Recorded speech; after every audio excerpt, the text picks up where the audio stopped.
ప్రకటన గ్రంథము 2వ అధ్యాయము 13వ వాక్యం. బైబిల్ చదువుతున్నారు, అందరూ జాగ్రత్తగా గమనించండి. సాతాను సింహాసనమున్న స్థలములో నీవు కాపురమున్నావని నేను ఎరుగుదును, మరియు సాతాను కాపురమున్న ఆ స్థలములో నా యందు విశ్వాసి అయ్యుండి నన్ను గూర్చి సాక్షి అయిన అంతిప అనువాడు మీ మధ్యను చంపబడిన దినములలో నీవు నా నామమును గట్టిగా చేపట్టి నా యందల విశ్వాసమును విసర్జింపలేదని నేను ఎరుగుదును. పెర్గము సంఘాన్ని గురించి దేవుడు మాట్లాడుతున్న వాక్కు. ఏ సంఘాన్ని గురించి? పెర్గము అనే సంఘాన్ని గురించి ప్రభువు మాట్లాడుతున్నాడు. పద్మాసు దీపములో ఆత్మలో పరవశుడై ఉన్నప్పుడు ఆత్మగల సంగతులు ఆ సంఘానికి తెలియచేస్తున్నటువంటి మాటలు ఇవి. ఈ పెర్గము అనే సంఘాన్ని గురించి ఓ మంచి సాక్ష్యాన్ని దేవుడు ఇస్తున్నాడు. అక్కడ ఒక వ్యక్తిని గురించి రాస్తాడు. ఎవరు ఆయన పేరు అంటే అంతిప అను ఒకడు.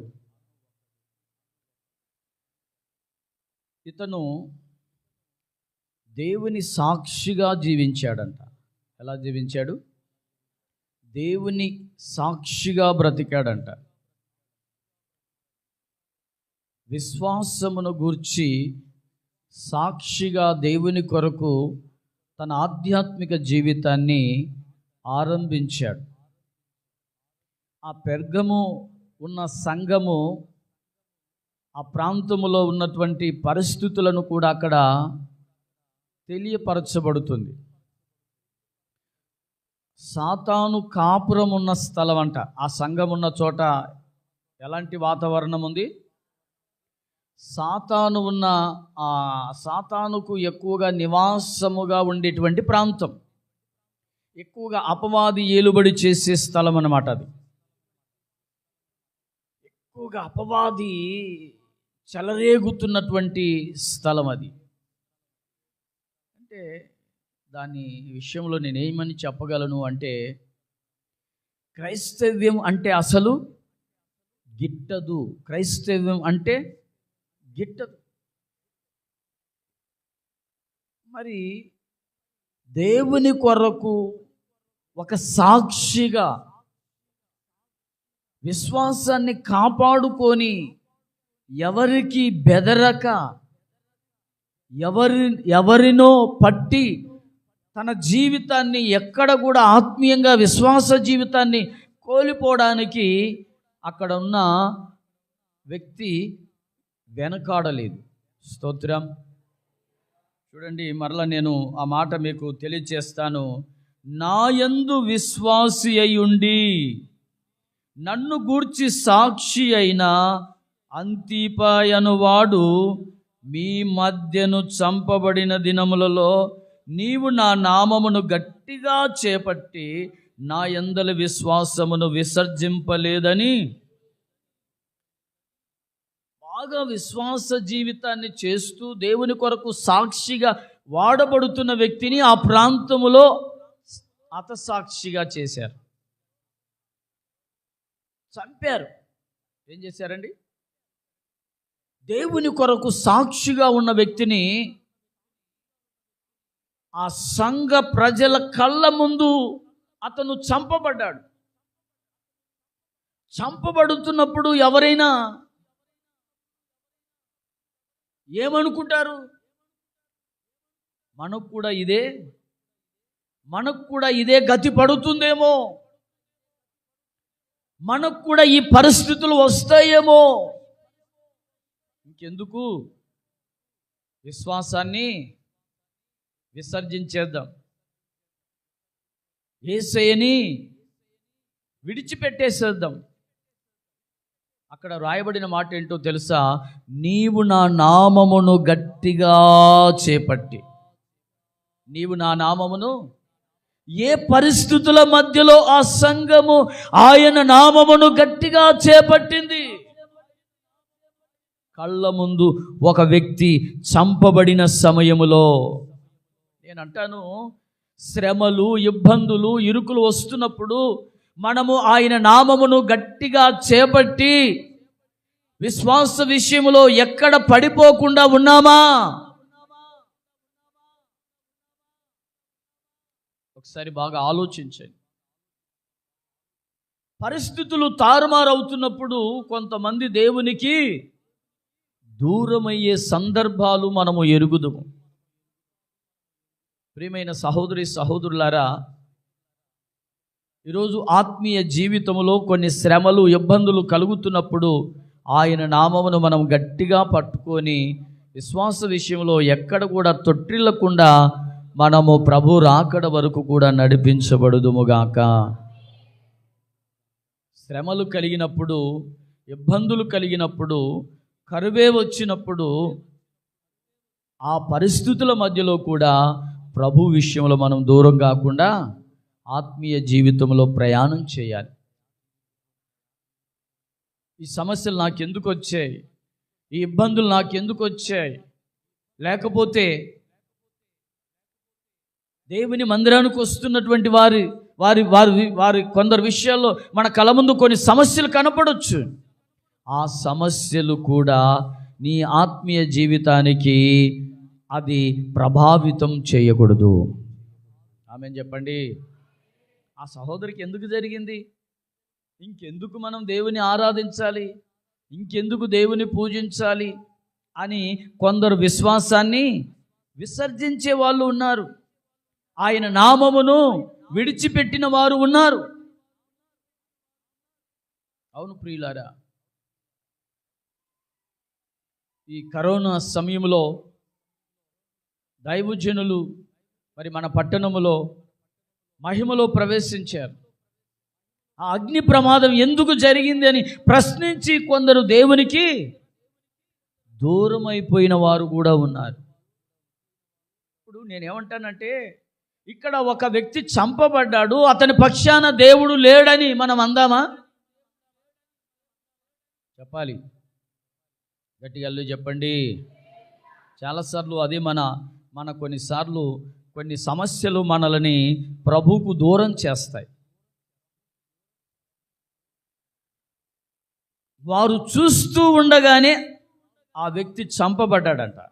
చూస్తూ ఉండగానే, ఈ ప్రకటన గ్రంథంలో మనం చదువుతున్న ఈ వాక్యం, చూస్తూ ఉండగానే వారి మధ్యన అలాంటి పరిస్థితులు చూస్తూ ఉన్నా ఆయన నామమును గట్టిగా పట్టుకున్నారు. ఆమేన్ చెప్పండి. నిద్రపోయే వాళ్ళంతా గట్టిగా ఒకసారి అల్లు చెప్పండి. అమ్మా, రెండు చేతులతో ఒకసారి గట్టిగా అల్లు చెప్పండి. నీవు నా నామమును గట్టిగా చేపట్టి. నీవు నా నామమును గట్టిగా. ఎలాంటి పరిస్థితులు ఎదుర్కొన్నా, ఎలాంటి పరిస్థితులు మన కళ్ళ ముందు కనపడుతూ ఉన్నా ఆయన నామమును గట్టిగా పట్టుకోవాలి. విశ్వాసాన్ని ఎప్పటికీ ఎన్నటికీ విసర్జించకూడదు. విశ్వాసం అంటే దాని అర్థం విశ్వాసమునకు కర్త. విశ్వాసానికి ఎవరు మూల పురుషుడు? యేసయ్యనే. యేసయ్యని ఎన్నడూ కూడా మనము విసర్జించకూడదు. ఎన్ని కష్టాలైనా రాని, ఎంత పేదరికమైనా రాని, ఎంత కరువైనా రాని, ఎంత దరిద్రత అయినా రాని, చివరి శ్వాస వరకు ఆయన నామమును గట్టిగా మనము పట్టుకుందుముగాక. ఆమేన్. ఎక్కడ కూడా సనుగుడు గొనుగుడు మనము దేవుని విషయంలో ఎక్కడ కూడా మన నోటి నుండి వినబడకూడదు. దేవుడు నాకేం చేశాడు, ఏం చేసినా చెయ్యకపోయినా ఆయన దేవుడే. ఆమేన్. ఈ క్షణిక కాలములో మనము ఏమి పొందినా పొందకపోయినా మన ఆత్మ సంబంధమైన మన ఆత్మరక్షణ జీవితాన్ని నిత్య పరలోకములో ఉంటే చాలు. ఈ లోకంలో ఏది ఉన్నా ఏది లేకపోయినా బాధపడాల్సిన అవసరం లేదు. ప్రియమైన సహోదరి సహోదరులారా, నాకు చాలా ఆశ్చర్యం వేసింది ఈ వాక్యం.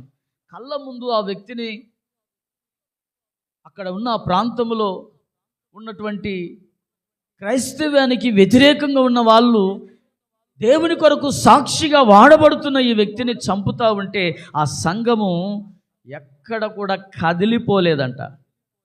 ఏం కాలేదమ్మా? ఆ సంఘములో ఎవరు కదిలిపోలేదు.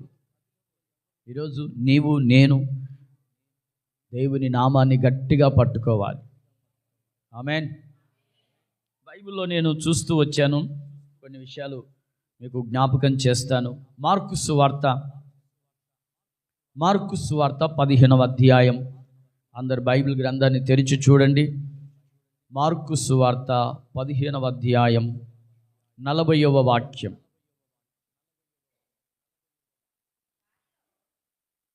వారిలో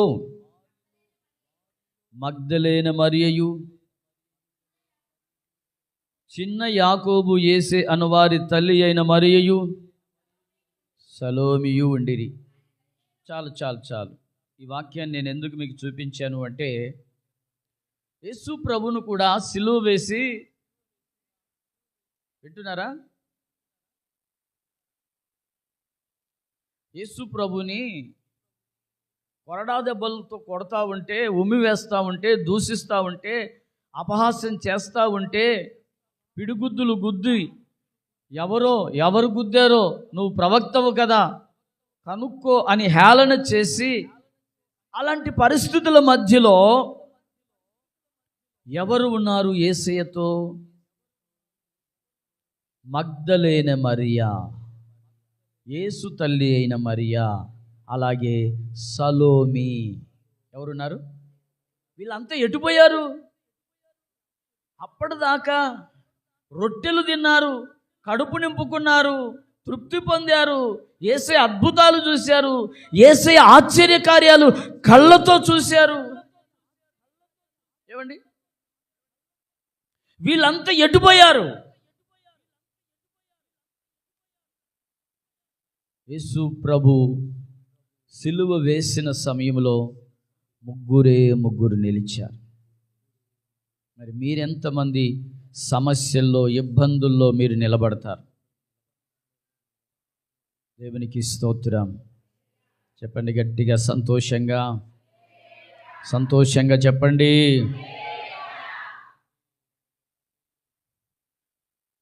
ఏ మాత్రం కూడా యేసు ప్రభుని వాళ్ళు విడిచిపోలేదు. ఉమ్మి వేస్తున్నా, అపహాస్యం చేస్తున్నా, కొరడా దెబ్బలు కొడుతా ఉన్నా, సిలువ మోయించి కొరడా దెబ్బలు కొడుతుంటే, ఆ వీధులలో ఆయనని చిత్రహింసలు చేస్తూ ఉంటే, ఈ ముగ్గురు మాత్రం అక్కడ నిలబడ్డారు. ఒక ఆయన వెళ్ళిపోయాడు, ఒక ఆయన పారిపోయాడు, మిగతా వాళ్ళంతా పారిపోయారు, చెదిరిపోయారు. అన్ని వేల మంది, 3,000 మంది అరణ్యములో. ఎన్ని వేల మంది? 3,000 మంది ఎక్కడికి వెళ్ళిపోయారు? ఏమండి, 3,000 మంది అరణ్యములో 3 రోజులు ఉపవాసం ఉన్నారుగా, అవునా కదా? 3 రోజులు ఉపవాసం ఉండి 3 రోజుల తర్వాత ఆయన ఆ రొట్టెలను, చేపలను వాళ్ళకి పంచితే తృప్తి పొందగా ఎన్ని గంపలు మిగిలినాయి? 12 గంపలు మిగిలినాయి. ఎన్ని గంపలు? హల్లెలూయా. 12 గంపలు మిగిలినాయి. మళ్ళా 12 గంపలు ఎప్పుడు పెడతాడా అని తిరిగినోళ్ళు. స్తోత్రం చెప్పండి. చివరికి శ్రమ, ఇబ్బందులు కలిగేసరికి అక్కడ ఒక్కరు కూడా కనబడలేదు. చూడండి, అదే మనం కూడా కొన్నిసార్లు మన దగ్గర అన్నీ ఉంటే మన బంధువులు మన దగ్గరే ఉంటారు. అదేదో అంటారు చూడు, బెల్లం ఉన్న చోట ఏముంటాయమ్మా? బెల్లం లేకపోతే పరిస్థితి అదే ఉంది ఇప్పుడు యేసయ్య దగ్గర. రొట్టెలు అన్నీ బాగున్నప్పుడు ఉన్నారు ఆయన దగ్గర. ఎప్పుడెప్పుడు పెడతాడా? పని లేకుండా మనకు రొట్టెలు దొరుకుతాయి. యేసు ప్రభుతో వెళ్తే ఆయన ఎక్కడ సంచరించినా మనకు కడుపు నిండా భోజనం, కడుపు నిండా దొరుకుతుందని ఎంబడిబడిన ప్రజలు కూడా ఉన్నారు. నేను అంటాను, ఈ 3000 మంది, 12 మంది, ఇంకా యేసు ప్రభుతో చాలామంది ఉన్నారు. వీళ్ళందరి విశ్వాసం ఏమైపోయింది? వీళ్ళు సాక్షిగా దేవుని కొరకు నిలబడలేకపోయారు. సాక్షిగా దేవుని కొరకు నిలబడలేకపోయారు. ప్రియులారా, ఒకసారి ఆలోచించండి. నీకు ఏ శ్రమ కలిగినా, నీకే బాధ కలిగినా, నీకే ఇబ్బంది కలిగినా ఆయనకు సాక్షిగా, విశ్వాసిగా దేవుని కొరకు నీవు నిలబడాలి. ఆమేన్. వింటున్నారా? బాధలు కలిగినాయని కొందరు ఏం చేస్తారు? బాధలు కలిగినాయని ఏం వేసుకుంటున్నారు? బాధ అంటే బాధ అంటే నువ్వు చూడు, నీ బాధలలో ఎవరిని విడిచిపెడుతున్నావు? దేవుణ్ణి విడిచిపెడుతున్నావు. విశ్వాసాన్ని గూర్చి నీవు ఒక సాక్షిగా నిలబడలేకపోతున్నావు.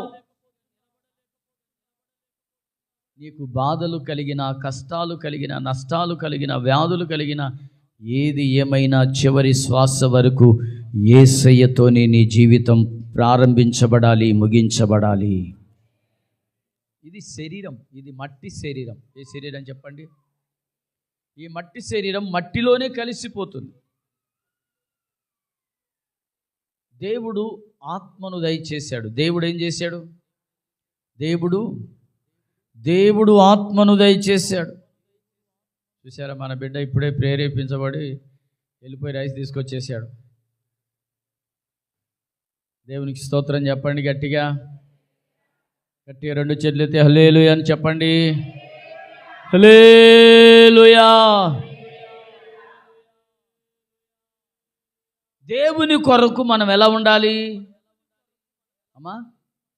సాక్షిగా బ్రతకాలి. ఆయన నామాన్ని గట్టిగా పట్టుకోవాలి. ఈ శరీరం మట్టిలో ఎప్పటికైనా, ఏ రోజుకైనా కలిసిపోవాల్సిందే. నీ ఆత్మ ఉందే, ఆ ఆత్మ దయచేసిన దేవుని యొద్దకు వెళ్ళవలసినది ఉంది. ఈ ఆత్మను నీకు ఒక దీపముగా దేవుడు పెట్టాడు. ఈ దీపాన్ని ఆరిపోకుండా కాపాడుకోవాలి. దాన్ని ఏమంటానంటే, విశ్వాసమును విసర్జింపలేదని నేను ఎరుగుతున్నాను. ఎక్కడ కూడా విశ్వాస విషయంలో మీరు విసర్జించకూడదు. ఎన్ని బాధలు వచ్చినా దేవుని కొరకు అలాగే నిలబడి ఆయన ఏమి చేసినా ఆయనకి స్తోత్రం. నేనేమంటానంటే, ఊజు దేశంలో యోబు కుటుంబం ఎంతగా దేవుడు బ్లెస్ చేశాడని, యోబు కుటుంబాన్ని గురించి దేవుడే సాక్ష్యం ఇస్తున్నాడు. నా సేవకుడైన యోబు సంగతి నీవు ఆలోచించితివా? ఈ విషయాన్ని ఎవరు చెప్తున్నారు? దేవుడే చెప్తున్నాడు. ప్రియమైన సహోదరులారా, అతని సాక్ష్యం అంతటిని దేవుడే వర్ణిస్తున్నాడు. యోబు ఏమాత్రం కూడా నేను భయభక్తులు కలిగిన వాణ్ణి, నేను యథార్థవంతుడను, నేను న్యాయవంతుడను అని యోబు ఎక్కడ తనను గురించి తను చెప్పుకోలేదు. దేవుడే ఆ సాక్ష్యాన్ని ఇస్తున్నాడు. తనను ఆశీర్వదించిన ఆ ఆశీర్వాదాన్ని కూడా, ప్రియమైన సహోదరులారా, ఈరోజు మీరు ఆలోచించండి. ఆ కుటుంబానికి జరిగిన నష్టం ఇంత అంత కాదు. కుటుంబంలో అందరినీ కోల్పోయాడు. ఏమంటారు? అందరినీ కోల్పోయాడు. అందరినీ కోల్పోయినా దేవుణ్ణి విడిచిపెట్టలేదు. హల్లెలూయా. తను అనుకున్నాడు, దేవుడే ఇచ్చెను. ఈ మాట మనం చెప్పగలమా? మనం ఏమంటామో తెలుసా? దేవుడు ఎందుకు ఇచ్చాడు, దేవుడు ఎందుకు తీసుకోవాలి అంటాం. అసలు ఎవరు ఏమన్నారు ఆయన్ని కదా? మనం అనే మాట మనం ఏమంటాం చెప్పండి? దేవుని అసలు నువ్వు ఎందుకు ఇచ్చావా, మళ్ళీ నువ్వు ఎందుకు తీసుకున్నావు అంటాం కదా. కానీ యోబు అలా అనలా. దేవుడే ఇచ్చాడు, దేవుడే తీసుకున్నాడు. యెహోవా నామమునకు స్తుతి కలుగునుగాక. ఎంత విశ్వాసం అండి ఇది! ఎంత విశ్వాస జీవితాన్ని చేసి ఉంటే అనగలడు యోబు. అవునంటారా కాదంటారా ప్రియులారా? దేవుడే ఇచ్చెను, దేవుడే తీసుకొని పోయాడు. మనమందరం కూడా కొన్నిసార్లు విశ్వాస జీవితంలో ఎక్కడైనా పడిపోతున్నామా? శ్రమలు ఇబ్బందులు కలిగినప్పుడు నేనేమంటానంటే, ఒకవేళ మన ప్రాంతానికి టెర్రరిస్టులు వచ్చినా ఆయన నామాన్ని గట్టిగా పట్టుకోవాలి. ఉగ్రవాదులు వచ్చినా ఆయన నామాన్ని గట్టిగా పట్టుకోవాలి. ఆమేన్. చూడండి, ఒక విషయాన్ని మీకు జ్ఞాపకం చేస్తాను. బైబిల్లోని అపోస్తుల కార్యం 12వ అధ్యాయం, అపోస్తుల కార్యము 12వ అధ్యాయం 1 నుంచి చదువుతురండి.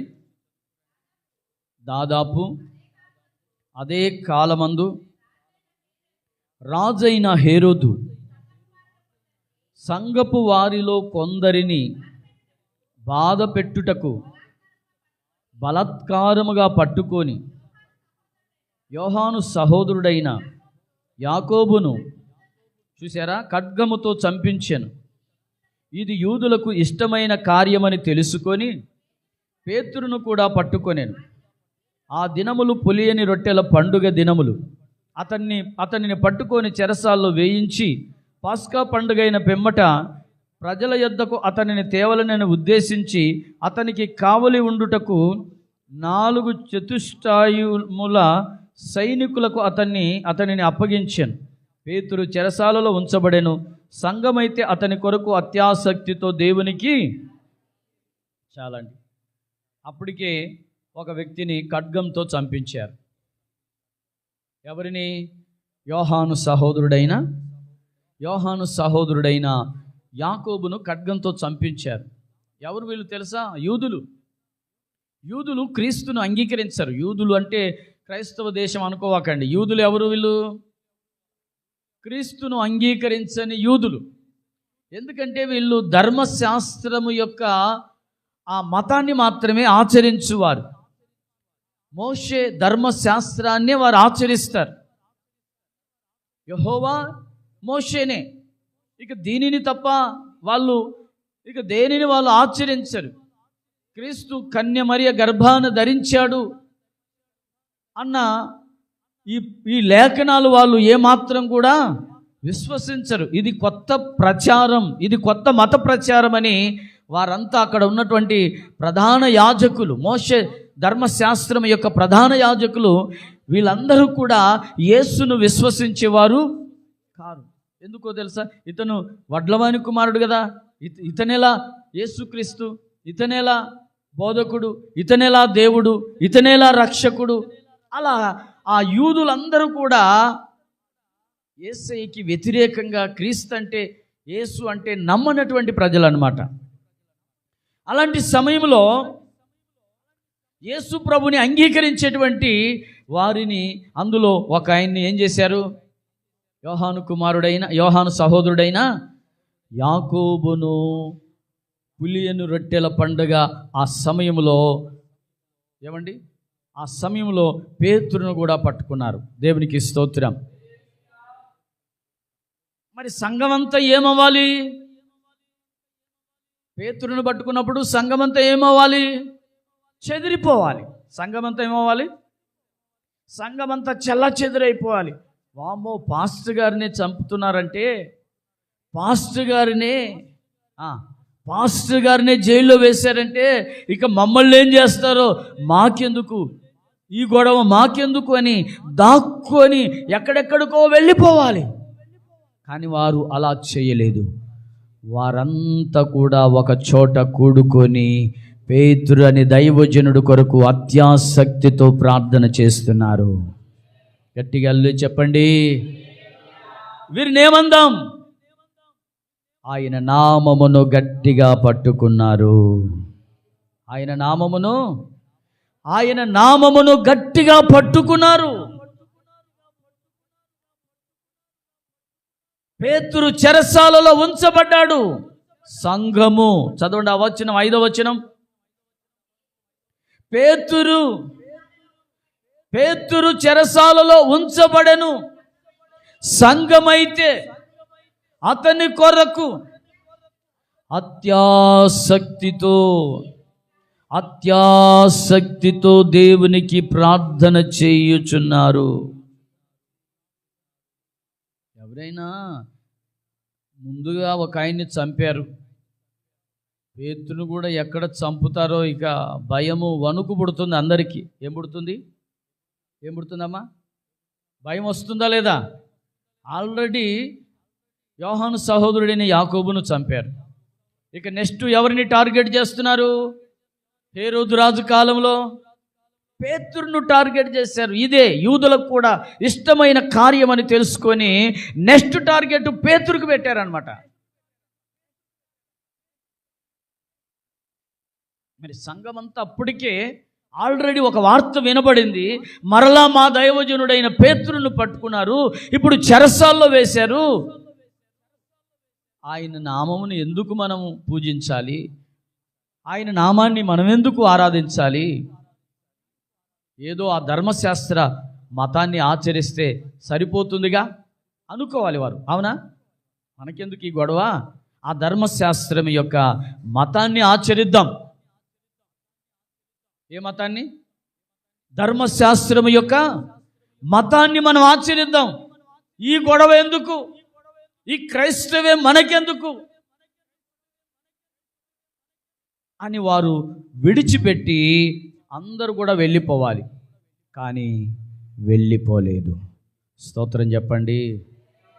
ఆయన నామమును గట్టిగా పట్టుకున్న సంఘాన్ని మనం చూస్తున్నాం. పేతురు అంతగా పునాది వేశాడు ఆ సంఘానికి. పేతురు ఆ సంఘానికి పునాది వేశాడు. నాకు గుర్తొస్తుంది యేసయ్య చెప్పిన మాట, పేతురు నీవు నా బండ మీద.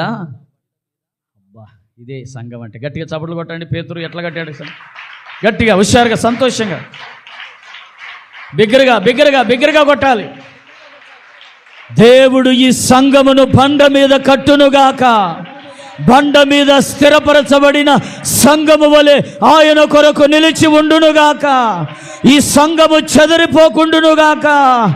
భయంకరమైన దుర్దినాలలో, శ్రమలలో, ఇరుకులలో ఈ సంఘము దేవుని కొరకు నిలవబడునుగాక.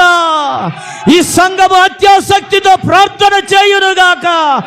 హింసలు కలిగిన, ఉపద్రవాలు వచ్చిన, ఎన్ని కష్టాలు, ఎన్ని శ్రమలు వచ్చినా ఈ సంఘము బండ మీద స్థిరపరచబడి కట్టబడునుగాక. ఆమేన్, ఆమేన్. పేతురు నీవు నా బండ మీద నా సంఘాన్ని కడతావు కదా. ఈ సంఘం ఎలా ఉంది? బండ మీద కట్టబడిన సంఘంలాగా ఉందా కదా? బండ మీద కట్టబడిన సంఘము వలె ఉంది.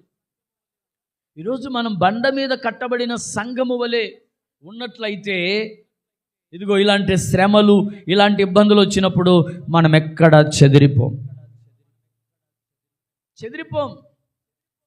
యేసు ప్రభు ఆల్రెడీ ఆయన భూమి మీద పరిచర్య చేసేటప్పుడు ఒక ఉపమానం చెప్పాడు. బండ మీద ఇల్లు కట్టుకొనిన బుద్ధిమంతుని పోలి ఉండును. నా మాట విని వాటి చొప్పున చేయువాడు బండ మీద కట్టుకొనిన బుద్ధిమంతుని పోలి ఉండునంట. దేవుని మాట వినని వాడంట ఇసుక మీద ఇల్లు కట్టుకున్నట్లు గాలి, తుఫాను ఇవన్నీ వచ్చినప్పుడు అది పడిపోతుంది. అదే దేవుని మాట విని మన వాక్యానుసారంగా జీవిస్తూ దేవుని సన్నిధిలో కొనసాగినట్లయితే మనము బండ మీద కట్టబడిన సంఘము వలె పోలి ఉంటాం. ఆ సంఘానికి ఎన్ని ఉపద్రవాలు వచ్చినా, చెప్పండి, ఎన్ని ఉపద్రవాలు వచ్చినా, ఎన్ని శ్రమలు వచ్చినా, ఎన్ని ఇరుకులు వచ్చినా, ఎన్ని వ్యాధులు వచ్చినా ఆ సంఘము కదిలిపోదు. నువ్వే ఆ సంఘము. ఆ సంఘము నీవు, నేనే. దేవునికి స్తోత్రం. ప్రియమైన సహోదరి సహోదరులారా, ఈరోజు బండ మీద కట్టబడిన సంఘము ఎప్పటికీ ఎన్నటికీ ఎన్ని పరిస్థితులు కళ్ళ ముందు కనపడినా ఆ సంఘము బండ మీదనే స్థిరపరచబడి ఆయనలోనే నిలబడి ఉంటుంది. దీని గురించి కూడా మంచి సాక్ష్యం చెప్పొచ్చు. నీవు నా నామమును గట్టిగా చేపట్టి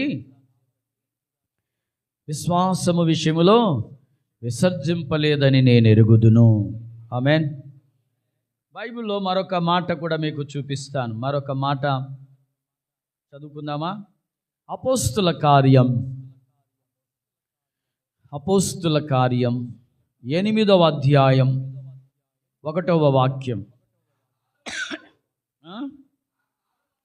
ఆ కాలమందు యెరూషలేములోని సంఘమునకు గొప్ప హింస కలిగినందున అపోస్తులు తప్ప అందరూ యూదయ సమరయ దేశముల యందు చెదిరిపోయిరి. చాలండి. ఇది ఏ సమయం అంటే స్టెపెన్ను రాళ్లతో కొట్టి చంపిన సందర్భం ఇది. ఏ సందర్భం? ధర్మశాస్త్రాన్ని ఆచరించేటువంటి ప్రధాన యాజకులందరూ కూడా స్టెపెన్ మీద బాగా కోపం పెట్టుకున్నారు. ఎందుకంటే ఈ స్టెపెన్ అంట యేసు ప్రభువుని గురించి బాగా బోధించేవాడు. చూడండి, బైబిల్ గ్రంథంలో మనం చూస్తే 6వ అధ్యాయం ఒకసారి చూద్దాం. ఆగండి 6వ అధ్యాయము 10వ వాక్యం 14 చూడండి. 6వ అధ్యాయం 14 వచనం. అపోస్తుల కార్యం. ఈ నజరేయుడైన యేసు ఈ చోటును పాడు చేసి మోషే మనకిచ్చిన ఆచారములను మార్చునని వీడు చెప్పగా, అది వీడు కొత్తగా వచ్చి నజరేయుడైన యేసుని గురించి బోధిస్తున్నాడు. ఎవరిని గురించి అండి? నజరేయుడైన యేసుని గురించి బోధిస్తున్నాడు. మన ధర్మశాస్త్రం, మోషే మనకిచ్చిన ధర్మశాస్త్రం యొక్క ఆచారాలను వీడు మారుస్తున్నాడని ఆ సభలో అతని మీద వ్యతిరేకంగా మాట్లాడడం ప్రారంభించారు. ఇప్పుడు స్టెపెన్ ఎందుకు చంపారు?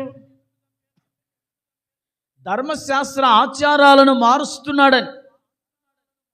ఇదేదో కొత్తగా నజరేయుడైన యేసుని తీసుకొచ్చి ఇతను బోధిస్తున్నాడని చెప్పి స్టెపెన్ మీద అక్కడ ఉన్నటువంటి యూదా, మోషే ధర్మశాస్త్ర సంబంధమైన ఆ ప్రధాన యాజకులు అందరూ కూడా, అక్కడ ఉన్న ప్రజలందరూ కూడా స్టెపెన్ని రాళ్లతో కొట్టి చంపినట్లుగా మనం బైబిల్లో చూస్తాం. 7వ అధ్యాయం 60వ వాక్యం చూడండి. పై వాక్యం నుండి చదువునానా? ఆగండి. 58 నుండి. పట్టణపు వెలుపలికి అతనిని వెళ్ళగొట్టి రాళ్ళు రువి చంపిరి. సాక్షులు సౌలు అను ఒక పాదముల యొద్ద. చాలు, దేవునికి స్తోత్రం. ఈ 7వ అధ్యాయం అంతా కూడా ప్రసంగించాడండి స్టెపెన్ గారు. 7వ అధ్యాయం అంతా కూడా ప్రసంగిస్తూ వచ్చాడు. ఎలా ప్రసంగిస్తూ వచ్చాడు అంటే, మొట్టమొదటిగా అబ్రహాం గురించి చెప్తూ వచ్చాడు. ఎవరి గురించి? అబ్రహాము యొక్క చరిత్ర ఎలా ప్రారంభించబడింది, అతని సంతానం ఎలా ఐగుప్తు దేశానికి వెళ్ళింది, ఎలా ఐగుప్తు నుండి విడుదల పొందింది, ఆ ఐగుప్తు విడుదల పొందడానికి ఎవరు కారకులయ్యారు? మోషే.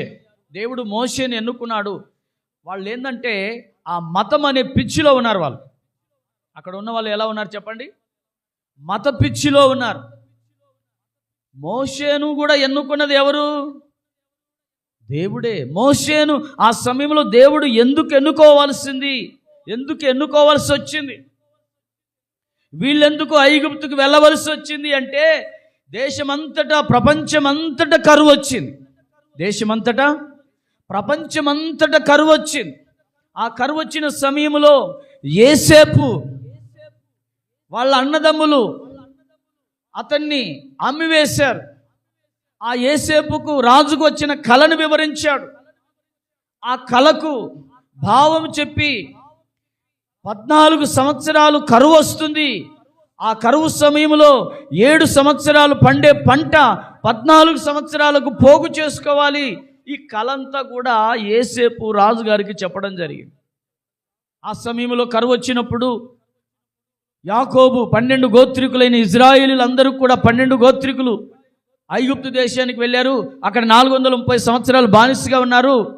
అక్కడ హేరోదు రాజు శ్రమ పెట్టినప్పుడు, ఫరో చేత శ్రమ పెట్టబడినప్పుడు అక్కడి నుంచి విడుదల పొందడానికి మోషేను దేవుడు ఎన్నుకొని పంపించాడు. ఇలా క్రీస్తు యొక్క చరిత్రను తిన్నగా ఆయన అబ్రహాము నుండి ప్రారంభించి క్రీస్తు యొక్క చరిత్రను తీసుకొచ్చాడు. దేవునికి మహిమ కలుగును గాక. కానీ ఎంత చెప్పినా వీళ్ళ కళ్ళు ఏమైనాయి? కొందరికి ఎంత చెప్పినా కళ్ళు మూయబడి ఉంటాయి. వీళ్ళ కళ్ళు మూయబడ్డాయి. అదే అంటారు చూడండి, నేను పట్టుకున్న కుందేలుకు 3 కాళ్ళు. అదే భ్రమలో ఉన్నారు వాళ్ళు. నజరేయుడైన యేసు క్రీస్తుని గురించి ప్రకటిస్తూ ఉంటే ఏ మాత్రం కూడా అక్కడ వారు విశ్వసించడం లేదు. ముష్కరులారా, మీరెందుకు పరిశుద్ధాత్మను ఎదురిస్తున్నారు అని ఖండితంగా బోధిస్తూ ఉంటే వారంతా ఏకమై ఇదిగో రాళ్ళు రువ్వడం మొదలుపెట్టారు. ఆ దర్శనాన్ని చూస్తున్నాడు, ఆకాశం తెరవబడడం చూస్తున్నాడు.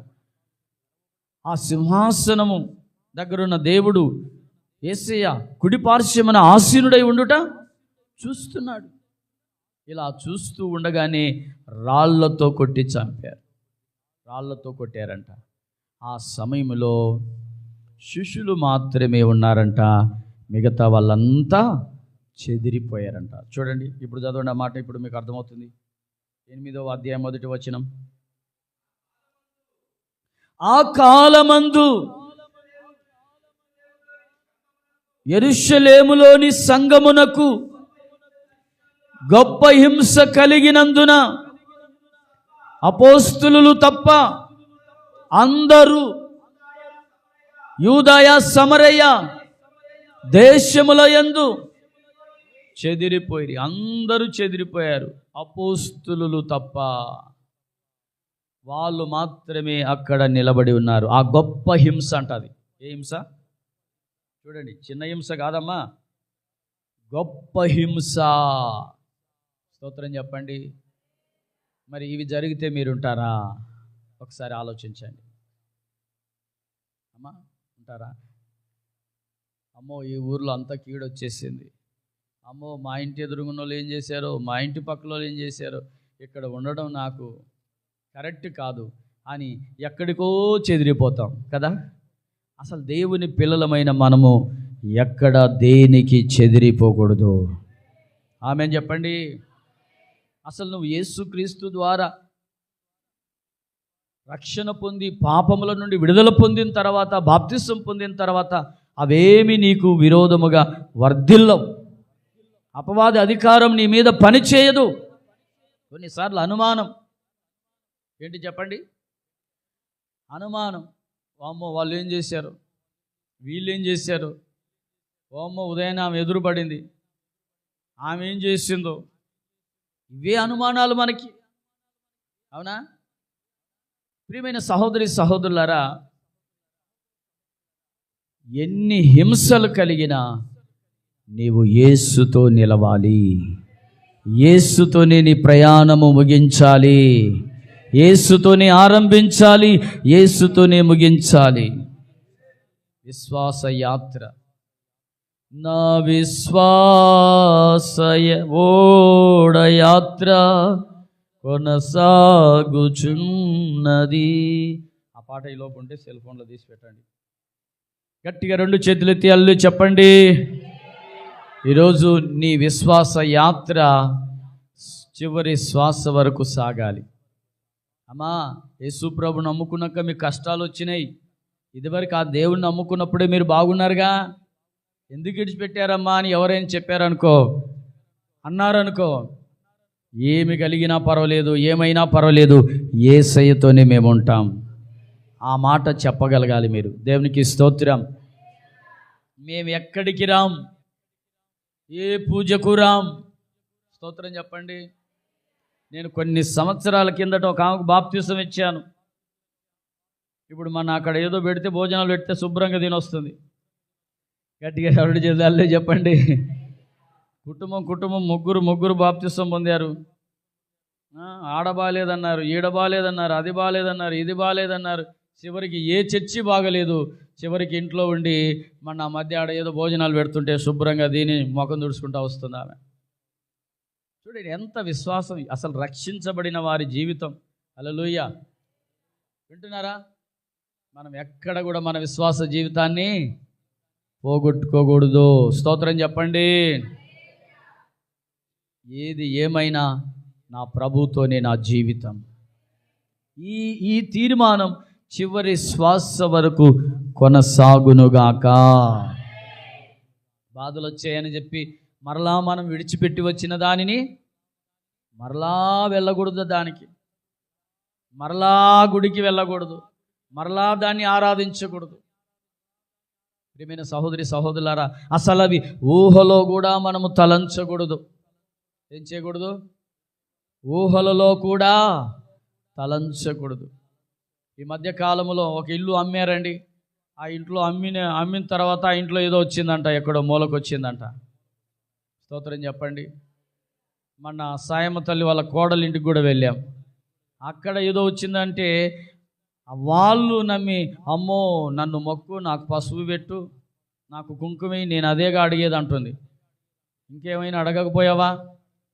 2 చేతులెత్తి గట్టిగా చెప్పండి హల్లెలూయా. మరి పసుపు కుంకుమ కావాలన్నప్పుడు కూడా భర్తకు కూడా కావాలని అడిగితే బాగుండేది ఆ సైతాన్కు.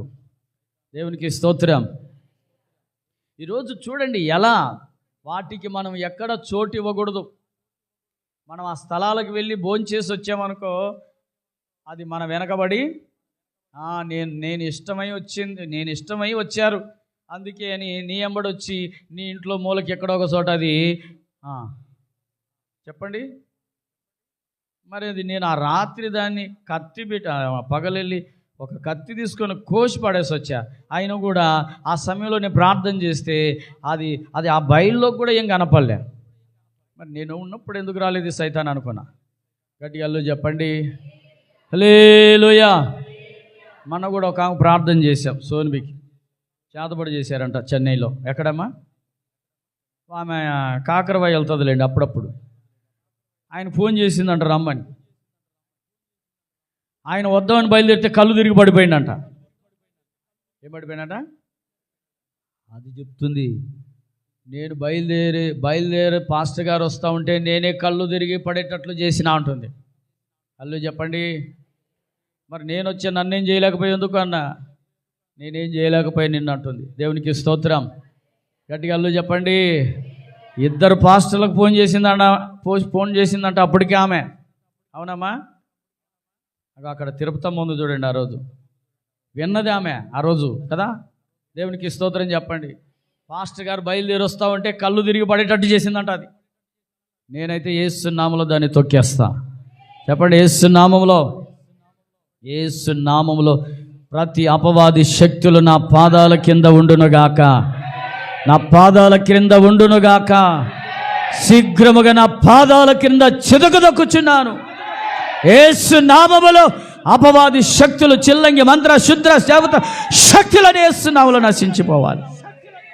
ఆమేన్. యేసు నామములో గట్టిగా మాట్లాడలేకపోతున్నాం.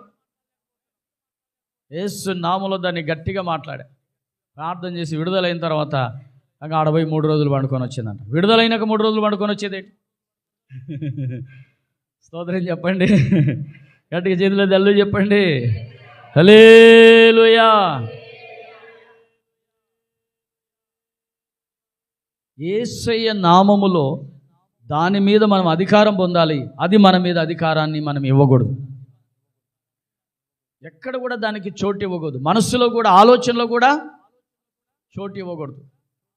కనుక ప్రియమైన సహోదరి సహోదరులారా, దేవుని సన్నిధిలో మనము అడుగు పెట్టాం. ఇక చివరి వరకు వెనక్కి చూసేది లేదు. లోతు భార్య అలాగే చూసిందంట. ఎవరు భార్య చెప్పాలి?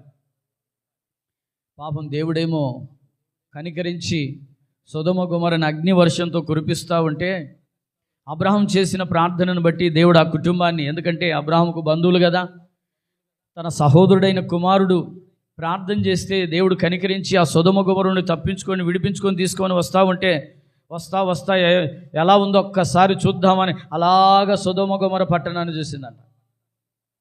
అంటే సొదొమ గొమొర్రా ఆశలు చావలేదు ఆమెకి. ఏ ఆశలమ్మా చెప్పండి? ఇంకా ఆశలు లాగుతున్నాయి. ఏ ఆశలు? సొదొమ గొమొర్రా ఆశలు. గట్టిగా చెప్పండి హల్లెలూయా. దేవుడేమో వెనకకు చూడకుండా పారిపోమ్మంటున్నాడు.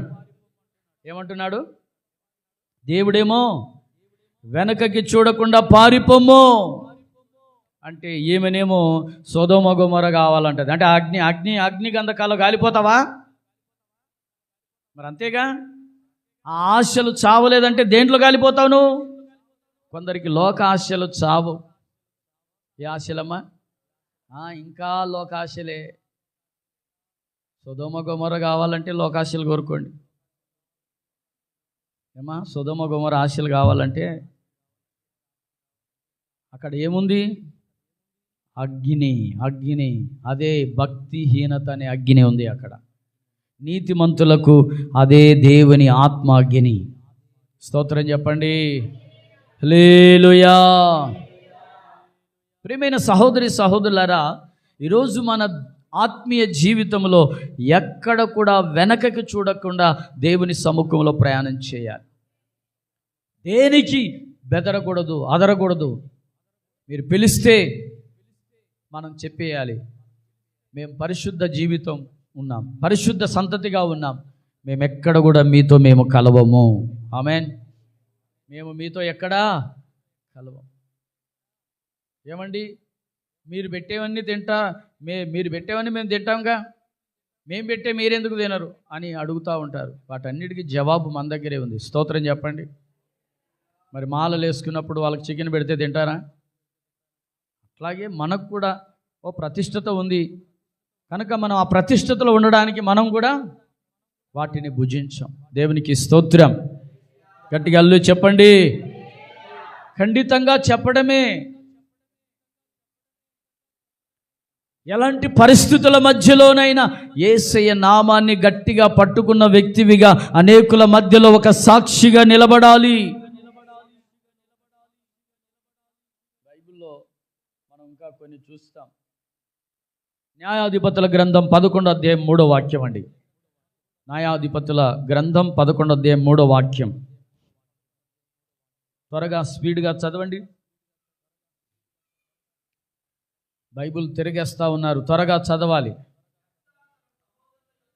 యెఫ్తా తన సహోదరుల యొద్ద నుండి పారిపోయి టోబు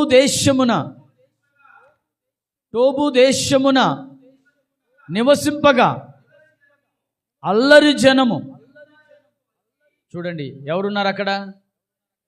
అల్లరి జనం ఉన్నారంట. ఎవరున్నారు చెప్పండి? అంటే అంత పోకిరి గాళ్ళు ఉన్నారు, పోకిరి శాస్త్రాలు చేసేవాళ్ళు.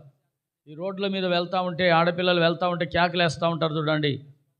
ఈ పోకిరి చేష్టలు చేసే పిల్లలు ఉంటారనమాట. దేవునికి స్తోత్రం చెప్పండి. కదిలిస్తూ ఉంటారు, పోయే వాళ్ళని కూడా కదిలిస్తూ ఉంటారు, ఈలేస్తూ ఉంటారు. దేవునికి స్తోత్రం చెప్పండి. వాళ్ళు పోతూ ఉంటే ఊరికే మౌనంగా పోతూ ఉంటారు. పాపం వాళ్ళ దారిన వాళ్ళు పోతూ ఉంటారు. వాళ్ళు పోతూ ఉంటే వాళ్ళని కదిలిచి అంటుంటారు. దేవునికి స్తోత్రం చెప్పండి. కొందరు ఈలలు వేస్తుంటారు, కొందరు అల్లరి చేస్తుంటారు. అవునండి, నేను కూడా కాలేజ్ చదువుకునేటప్పుడు నేనైతే అల్లరి చేయలేదు, నిజం చెప్తున్నా. దేవునికి స్తోత్రం. గట్టిగా అల్లు చెప్పండి. అవునండి, వాస్తవమే చెప్తున్నా. పులిపిట్ మీద ఉండి అట్లాంటి చేష్టలు అయితే ఏం చేయలేదు. దేవునికి మహిమ కలుగును గాక. బస్సుల్లో ఎంత అల్లరి చేసేవాళ్ళో పిల్లలు. అమ్మాయి మీద పెట్టి ఈ మగపిల్లోని మాట్లాడుతూ ఉంటారు అనమాట. ఏమంటారు దీన్ని? ర్యాగింగా? చెప్పండి చెప్పండి పిల్లలు, ర్యాగింగ్సేనా? దేవుని స్తోత్రం చెప్పండి గట్టిగా. నేనేమంటానంటే యెఫ్తా తన కుమార్తె. అల్లరి జనములో ఉన్నారు, అల్లరి జనములో ఉన్నారు. ఎక్కడ ఉన్నారు చెప్పాలి? అక్కడంతా ఎవరున్నారు? అల్లరి వాళ్ళు ఉన్నారు. అంత అల్లరి చేసే వాళ్ళు ఉన్నారు, కదిలిచ్చే వాళ్ళు ఉన్నారు. కానీ అలాంటి వాళ్ళ మధ్యలో కూడా విశ్వాసాన్ని పోగొట్టుకోలేదు, సాక్షిగా బ్రతికారు. చెప్పండి గట్టిగా హల్లెలూయా. యవనస్తులైన పిల్లలు, మీరు కూడా, మన చుట్టూ అల్లరి వాళ్ళు ఉండొచ్చు. నేనున్న నా ఇంటి చుట్టూ ఎంత అల్లరో, రోజుకో గొడవ, 2 గొడవలు, 3 గొడవలు జరుగుతుంటాయి ఆడ. స్తోత్రం చెప్పండి. మామూలు గొడవలు కాదాగా. ఏమండి, ఆ కుర్రోళ్ళు వస్తుంటారు, బైకులు వేసుకుంటాడు, వాడు ఒకడు ఉన్నాడు, తాగుతాడు, క్యాన్ వేసా, వాడు ఏం చేస్తాడో తెలియదు వానికి. స్తోత్రం చెప్పండి. ఎలాంటి వాళ్ళున్నా మనల్ని మనం ఏం చేయాలి? ఎలాంటి వ్యక్తులున్నా మనం ఏం చేయాలి? మనల్ని మనం కాపాడుకోవాలి. స్తోత్రం చెప్పండి. గట్టిగా 2 చెల్లి చెప్పండి. మన ఎవరికో డబ్బులు కట్టలేదంట బ్యాంకులోనో, ఏదో అక్కడ నిలబడి ఏదో గొడవ అవుతుంది. లాస్ట్లో వచ్చి నన్ను అడుగుతున్నారు 1000 రూపాయలు. నేను ఎక్కడి నుంచి తెచ్చేయాలి? దేవునికి మహిమ కలుగును గాక. గట్టిగా అల్లు చెప్పండి.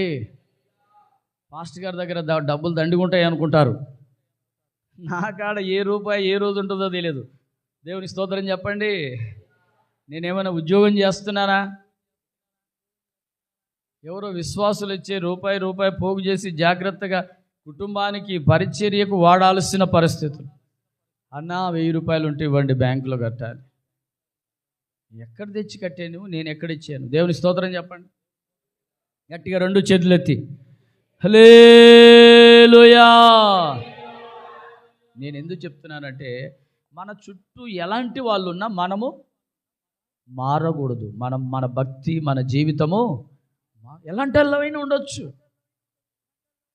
ఇప్పుడు అదే అక్కడ జరిగిన విషయం. యెఫ్తా కుమార్తె ఉంది. యెఫ్తాకి ఎవరున్నారు? ఆ కుమార్తె ఎక్కడ కూడా అల్లరి పోకిరి చేష్టలు చేసే ఆ కుర్రోళ్ళకి ఎక్కడ అమ్మాయి మారలేదు. స్తోత్రం చెప్పండి. ఈ మధ్య ఒక న్యూస్ వచ్చింది. ఎవరు సింగర్ అంట, అమ్మాయి ఏంటి శృతి అంట. ఎక్కడో ఇన్స్టాగ్రామ్లో కలిశాడంట. ఎక్కడ కలిశాడంట? అమ్మా, మీ అందరికి ఇన్స్టాగ్రామ్లు ఉన్నాయా? ఉంటే తీసేయండి. గట్టిగా అల్లు చెప్పండి. 2 చేతులది గట్టిగా అల్లు చెప్పండి. ఇక్కడున్న మగపిల్లలు కూడా, యూత్ యవనస్తులు, ఇన్స్టాగ్రామ్లు ఉంటే తీసేయండి నాయన. దానివల్ల మీకు ఏమైనా ఆదాయం వస్తుందా? ఆదాయం వచ్చే వాళ్ళు ఉంటే చెప్పండి, నాకు కూడా చెప్తే నేను కూడా ఆదాయాన్ని గట్టిగా అల్లు చెప్పండి. ఇన్స్టాగ్రామ్ వల్ల ఆదాయాలు ఏమీ రావు. దాని వలన ఆ అమ్మాయి ఒక కుర్రోనికి బానిస అయిపోయింది. మరి 3 నెలల్లో ఎన్ని రోజులోనంట కాపురం? 21 రోజు. పెళ్ళయి 21 రోజేనంట. ఇక ఆ అమ్మాయికి ఏం చేశాడో తెలియదు. ఏదో తాడు గొంతుకు నిలిమి మొత్తానికి ఆ అమ్మాయి చంపబడింది. కనుక మనం దేవుని పిల్లలం. ఎక్కడ కూడా లోక సంబంధమైన ఈ కార్యక్రమాలకి ఎక్కడ మీరు బానిసలు కాకండి. స్తోత్రం చెప్పండి. అదంతా ప్రేమ కాదు, ఒక నటన. దాన్ని ప్రేమ అని అనకూడదు మనం. దేవునికి స్తోత్రం చెప్పండి. పిల్లలు వింటున్నారా? యవనస్తులైన పిల్లలు, చిన్న పిల్లలు. మన గౌతమి స్కూల్లో కూడా అదే చెప్పాను. యేసయ్య ప్రేమను గురించి చెప్పాను వాళ్ళకి. దేవునికి మహిమ కలుగును గాక. ఈరోజు ఎక్కడ లోక సంబంధమైన కార్యాలకు మనం ఎక్కడ బానిసలుగా మారకూడదు. అదొక ఆకర్షణ. అది పాపము వలన వచ్చు జీవితము మరణానికి దారితీస్తుంది. కనుక ఎక్కడ దానికి బానిసలు కావద్దు. శ్రద్ధగా చదువుకోండి. మీ స్కూల్లో మీరు సాక్షిగా ఉండండి. ఆ సహోదరి కన్నెత్తి కూడా చూడదండి. ఆ సహోదరి నోటి నుండి ఏ అసభ్యకరమైన మాటలు రావండి అని నీ స్కూల్లో నీ గురించి సాక్ష్యం చెప్పాలి. స్తోత్రం చెప్పండి. అప్పుడు నీవు అక్కడ సాక్షిగా ఉన్నట్టు. ఏమున్నట్టు? ఆ సహోదరి చర్చికి పోతుందనే కానీ అన్ని వేషాలు ఉన్నాయి.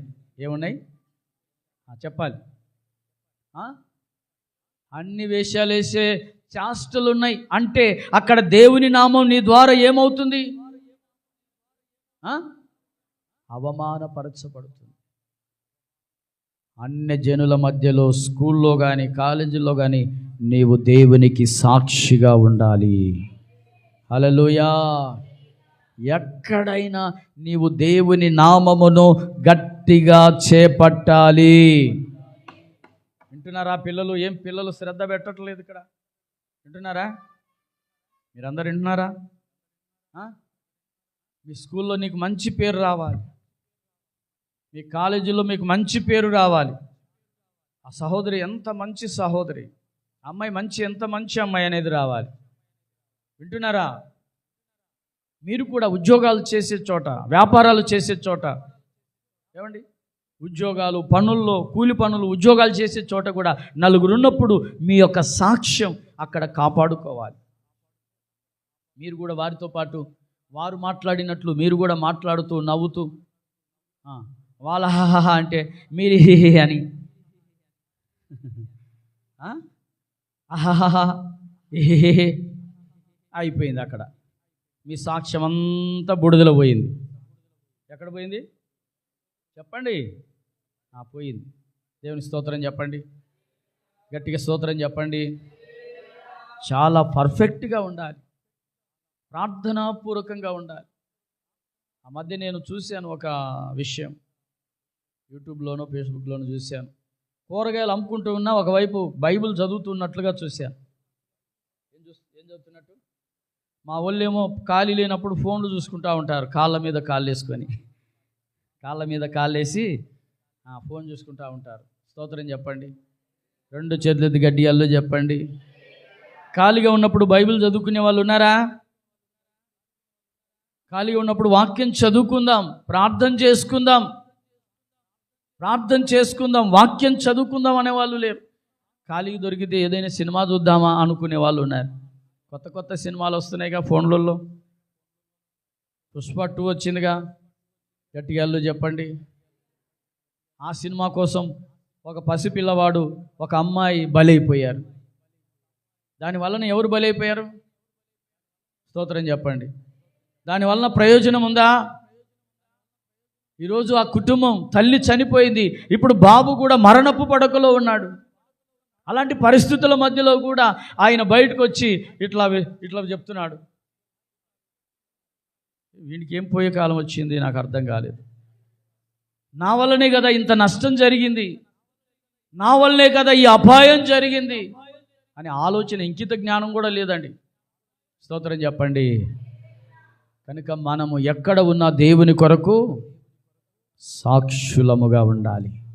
స్కూల్లో కానీ టీచర్స్ చేస్తున్నా, ఏమండి మీ ఉద్యోగాలు ఎక్కడ ఉన్న ఈ సహోదరి పర్ఫెక్ట్. ఏంటి చెప్పండి, గట్టిగా చెప్పండి. మరి మీరు అలా బ్రతకాలి, దేవుని కొరకు అలా రోషముగా బ్రతకాలి. స్తోత్రం, గట్టిగా చెప్పండి. హల్లెలూయా. మోకరించండి, ప్రార్థన చేసుకుందాం. మోకరించండి, తీర్మానం చేయండి. దేవుని సన్నిధిలో ఆయన నామమును గట్టిగా పట్టుకోవాలి. పాట చూశారమ్మా? ఏమన్నారు? దొరికిందా మీకు? వచ్చాది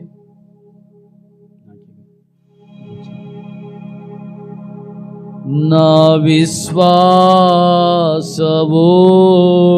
యాత్ర కొనసాగుచున్నది, కొనసాగించే యేసు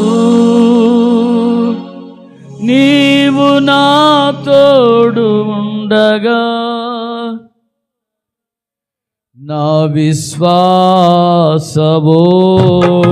యాత్ర కొనసాగుచున్నది, కొనసాగించే యేసు నాకు తోడుండగా. అందరూ నా విశ్వాసవోడ యాత్ర కొనసాగుచున్నది, తుఫానులై నాకు రావట్లేదు.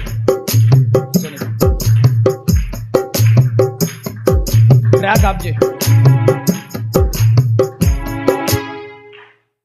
నా జీవిత యాత్రలో ఎన్నో తుఫానులు అయినా నా యేసు నా పక్షమై ఉండగా,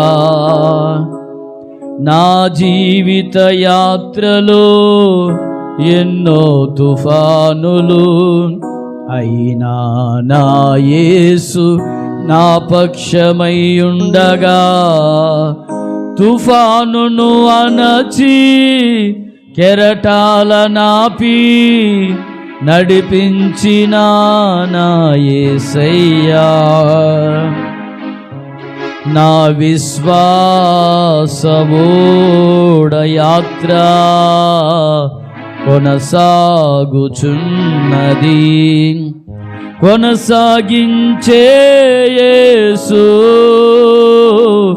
నాకు తోడుండగా, సియోనుకే నా ఓడ పయనం ఆగదు ఏ చోట, సియోనుకే నా ఓడ పయనం ఆగదు ఏ చోట, విశ్వాసముతోనే ఆరంభించితిని ఈ యాత్రను, నే కోరిన ఆరేవుకే నడిపించు. అందరూ కూడా దేవుని సన్నిధిలో సియోనుకే నా ఓడ పయనం, అందరూ కూడా దేవుని సన్నిధిలో సియోనుకే నా ఓడ పయనం అని చెబుదామా? సియోనుకే నా ఓడ పయనం, సియోనుకే నా ఓడ పయనం ఆగదు ఏ చోట.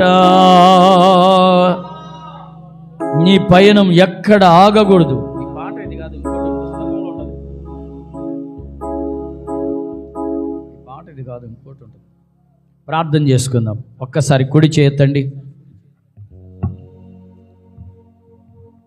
దేవా, నేనెక్కడ కూడా నీ నామమును విసర్జించనయ్యా, నీ నామమును గట్టిగా పట్టుకుంటానయ్యా. నా కళ్ళ ముందు భయంకరమైన పరిస్థితులు కనబడుతున్నప్పటికీ, ఎన్నో హింసలు కలుగుతున్నప్పటికీ, ఎన్నో పరిస్థితుల ప్రభావం నేను చూస్తున్నప్పటికీ నీ నామమును గట్టిగా పట్టుకుంటానయ్యా. నీ నామమును ఎక్కడ విసర్జించనయ్యా. సియోనుకే నా ఓడ పయనం. ప్రార్థన చేసుకుందాం. భాగ్యరావును వచ్చి ప్రార్థన చేస్తాడు. కుడి చేతండి, అట్లాగే కుడి చేతండి, కుడి చేతండి. సియోనుకే నా ఓడ పయనం, సియోనుకే దానా మైకి తీసు. సియోనుకే నా ఓడ పయనం, సియోనుకే నా ఓడ పయనం. స్తోత్రం. ప్రార్థన. మహాపరిశుద్ధుడా, ప్రేమ కలిగిన తండ్రి, మహోన్నతుడైన దేవా, మీకు స్తోత్రాలు నాయన.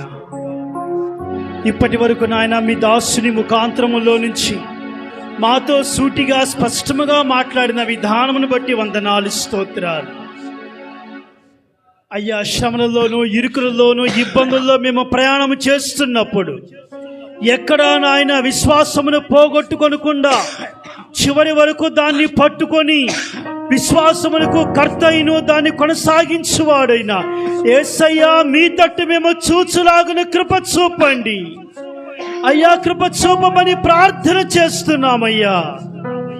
యోబు తనకు కలిగినటువంటి శ్రమలన్నింటిలో కూడా ఎక్కడ కూడా విశ్వాసాన్ని కోల్పోలేదు నాయన.